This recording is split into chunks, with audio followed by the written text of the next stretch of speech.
እኔ ደግሞ ሸይጣን ያለበት ቦታ ልቀመጥ አይገባኝም። ከዛ አስከተለው ምን አሉ? አቡበክር ሆይ 3 ነገሮች እውነት ናቸው። ማንኛውም የተበደለ ሰው ለአላህ ብሎ በደሉን የተወ እንደሆነ አላህ ተባረከ ወተዓላ በይቅር ባይነቱ ይረዳዋል፣ ያከብረዋል።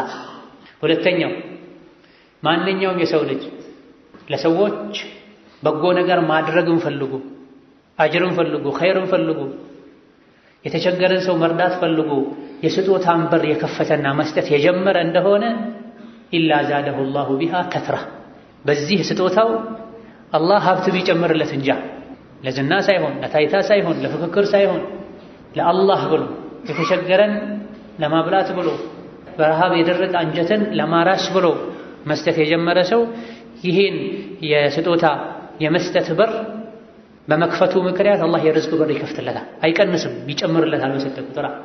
ግን ሸርጡ ኢኽላስ።